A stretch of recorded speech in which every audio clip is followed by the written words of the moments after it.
Hello everyone. I will present the preliminary results of my project, the goal of which is to analyze genome-wide data, taking into account the geographical variation. My project is consisting of 4 phases. The first one is the literature review in hard and soft sweeps, where I will analyze later. The second one is the sensitivity analysis, where I will compare different methods that have already been developed to detect selection. The third one is to develop a method on soft sweeps, where I will use the data, I will apply the method on the data that I will derive from kin, especially in the HLA region. And secondly, I will try to incorporate the genetic variation. So what is a hard and a soft sweep? A hard sweep is a mutation that is raised in a population, is favorable, so it increases in frequency quickly. While in a soft sweep, the allele is already existing in the population, and suddenly, due to genetic background or environmental factors, it becomes favorable, so it also increases in frequency quickly. When a sweep is raised in a population, usually there is Lichten's equilibrium increased around the neighboring region. Here is an example of Lichten's equilibrium across the loci after generations after selection. So in this case, 50 loci is said to be selected, so we can see that around the neighboring region, the LD is higher. It is said that this increase of Lichten's equilibrium can create specific patterns in the haplotypes, which can be used from scientists to detect selection. So in my case, I will describe and study 5 methods that have already been developed. The first one is the extended haplotype homozygosity, which has been used to detect selection in one population, and is based on the decay of DLD around the core SNP that you want to test in one direction.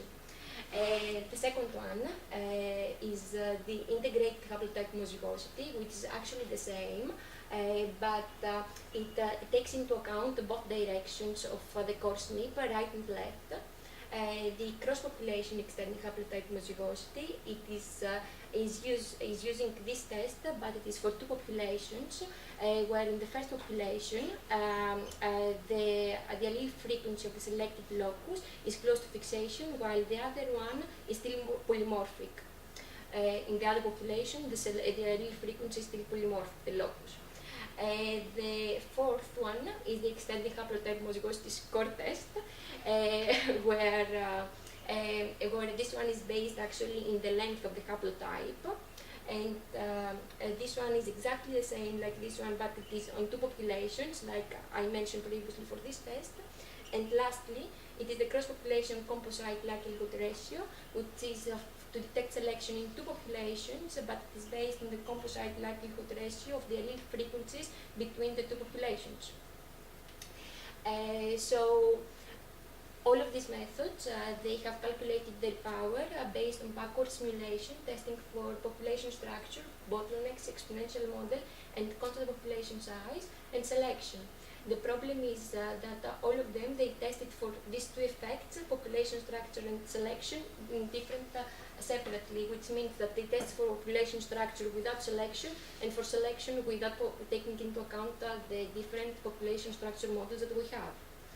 So what I'll do is to mix these 2 effects, the population structure and selection, in forward simulations, including studying the island model, the stepping stone model, and the hierarchical model, both for hard and soft sweeps, to see actually which test is working on which population structure and in which selection effect. So how do I simulate a hard and soft sweep? I need to mention that for all of the simulations, I used forced populations, which is 2,500 individual in each.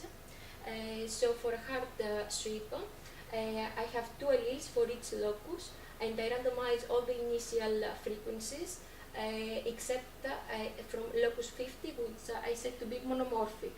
I leave the simulation to run for 500 generations. and in order to reach equilibrium. And at the 500 generation, I insert a new allele at locus 50, and I set that to be selected. If you remember previously, I already said that the hard sweep is a newly raised mutation that is raised in the population.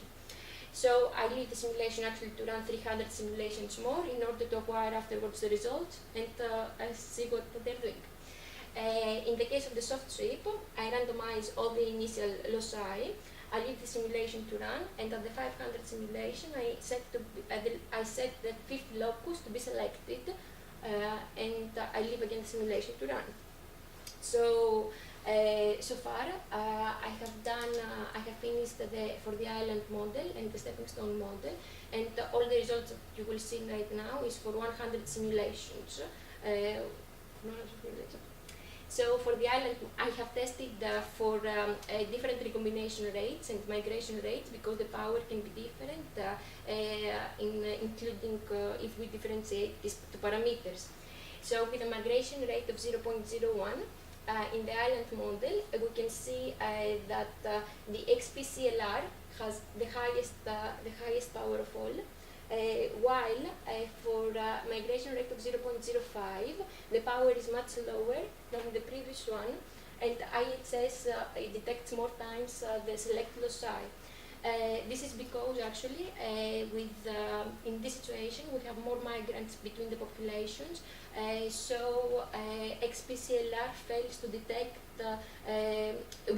XPCLR is based on differentiation between the two populations. Since we have more migrants, differentiation between the populations is not so obvious as in the previous case. So in this case, XPCLR and IHS depends really in the real frequency of the derived of the selected locus. In the stepping stone model, with 0.01 migration rate, in the first generations after selection, IHS has a little bit higher power, but after the differentiation becomes stronger, XPCLR is much better. While for 0.05 migration rate, IHS has the highest power of all. So to conclude, before coming actually to the conclusions, the results that you just saw was for the hard sweep, because for the soft sweep the method didn't work well, so I didn't actually provide the results. In all of these graphs, you have only these tests, because this test didn't work well, so they had very low power. I can explain afterwards if you need the information, but there are many details to say for the presentation. We have this test and this one, which works well in conditions of allele frequency, in allele frequency of the selected loci, while this one is working well only with migration rate of 0.01, which is actually very low. So we can say actually that if we increase the migration rate and the recombination rate, the power of the methods is decreasing, and because of that we need to find and to develop a better program.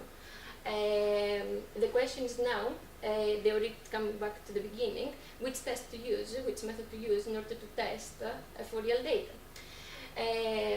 Firstly, no model is right, everything is wrong, and in every model there are going to be false positives. What we want to do is to come closer and closer to the reality and have less false positives. So in reality, we really don't know the population structure, neither the migration rate, neither if the selected loci is in the genomic region. So in my opinion, I believe that we should test both XPCLR and IHS and find the overlapping, probably the overlapping regions and see what's going on. But however, there is still need to develop a more robust one. In the future, I will continue the work with the hierarchical model, and I will try actually to develop a software to detect soft sweeps, because hard sweeps it is easy to detect because it's a newly rising mutation and the signal is high, while for a soft sweep the signal is much lower, so it is harder to be detected. The clues for that is that there are multiple copies. There are multiple copies in the population.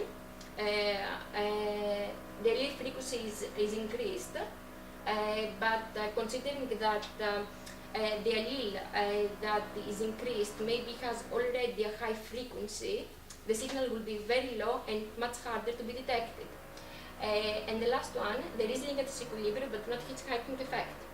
I haven't figured out how to do that yet, so any idea is welcome.